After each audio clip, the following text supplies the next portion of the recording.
Merci tous d'avoir fait le déplacement parce que ça fait 4 ans que le collectif existe. Ça fait 4 ans qu'on pense à cette journée-là. J'ai fait 2 tours de France pour aller voir des auxiliaires de vie et échanger avec elles et des directeurs de structure aussi. Et dans les colloques, j'ai trouvé que l'auxiliaire de vie était toute petite. La journée elle a été co-construite par des auxiliaires de vie, aides-soignantes, infirmiers. Cette journée, on la voulait constructive, on la voulait conviviale, on la voulait remplie de témoignages de professionnels. On a eu des profils différents, des bénéficiaires, des aidants, des professionnels, des responsables de secteur, des directeurs, des partenaires aussi. Et je trouve que c'est très important de pouvoir mettre tout le monde autour de la table pour pouvoir discuter des problématiques du secteur et d'essayer ensemble de pouvoir trouver des solutions. Moi, je suis intervenue sur le burn-out. Ce que je voulais qu'on retienne du burn-out, c'est qu'il faut, dans notre métier, apprendre à dire non. C'est quelque chose de très important. Que les auxiliaires n'aient pas peur de se faire renvoyer si elles refusent des interventions ou autres. Et vraiment d'écouter son corps, de s'écouter, vraiment pour pas sombrer dans le burn-out, ne pas en faire trop. Ce que je suis venue partager, là ça a été sur les équipes autonomes et la reconnaissance du métier du coup qu'on a pu avoir en mettant les équipes autonomes.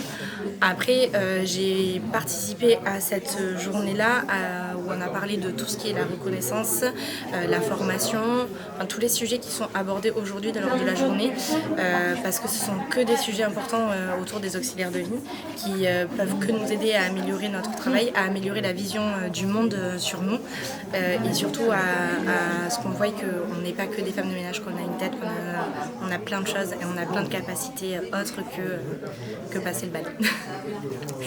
C'est un métier que moi j'adore. C'est vraiment excellent de pouvoir accompagner, préserver l'autonomie de nos bénéficiaires. On est là pour vraiment les aider le maximum possible pour qu'ils restent chez eux et ça c'est vraiment super. J'ai beaucoup aimé les témoignages plutôt de ce matin qui rejoignent un petit peu nous ce qu'on vit au quotidien, les outils qu'on nous a présentés aussi parce que ça prouve que le métier évolue. Après, cet après-midi, la pièce de théâtre, puis après les petits travaux entre nous. La pièce de théâtre précaire, du coup, raconte le métier d'auxiliaire de vie. Les femmes-là, parce que c'est un métier essentiellement féminin, on sentait qu'elles avaient envie de parler, qu'elles étaient hyper contentes et qu'elles avaient des choses à dire. C'est un métier qu'on n'entend pas, qu'on ne voit pas, qu'on ne connaît pas et qui est pourtant hyper important. Et donc, pour construire ce spectacle, on s'est dit, bien sûr qu'il faut aller en fait rencontrer.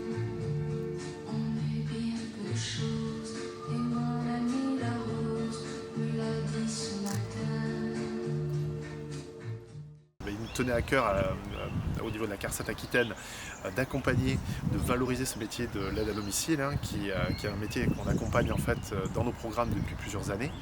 Et aujourd'hui ce qui était important c'est de voir les synergies qui se font avec les divers services d'aide à domicile, d'échanger avec des professionnels pour savoir quels sont leurs vécus, quels sont leurs besoins également et puis d'être là pour y répondre. Également un métier où on a du mal à conserver, à garder, les jeunes qui se lancent dans ce métier. Je pense qu'il y a un accueil à faire des nouveaux salariés qui est très important et qui permettrait justement à ces gens-là de rester 20 ans et de s'épanouir dans ce métier. Moi je pense que c'est là qu'aussi bien le Gérontopole, la CARSAT Aquitaine, le département ont un vrai rôle pour l'attractivité de ce métier.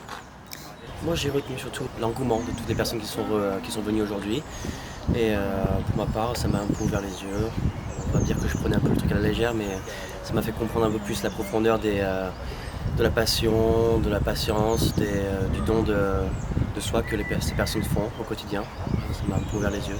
De voir l'envers du décor, tout ce que ça représente émotionnellement pour ces personnes qui font ce travail, tout ce qu'elles sacrifient, tout ce qui est en jeu pour elles au quotidien, ce qu'elles font face. Et du coup c'est vraiment intéressant et ça aide à comprendre mieux la profession. Message pour mes collègues, faites votre métier avec passion.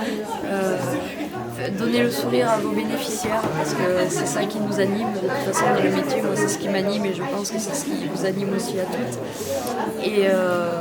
Et continuer, et on lâche rien, on est avec vous.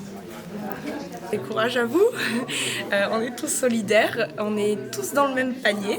Et enfin, souriez, faites-le avec plaisir, amusez-vous, parce que moi personnellement je m'amuse tous les jours quand je vais travailler. Je pars pas travailler, je pars aider les gens, et du coup amusez-vous en fait. C'est des femmes hyper importantes et malheureusement invisibilisées, qu'on n'entend pas, qu'on n'écoute pas, à qui on donne pas la parole. Et si nous, avec ce spectacle, on peut donner un peu et rendre leur parole un poil plus visible, un poil plus audible, franchement c'est top. C'est un beau métier et il faut le faire avec enthousiasme, bonheur et envie. L'année prochaine, s'il y a une deuxième, écoutez les retours des professionnels et venez nous rejoindre.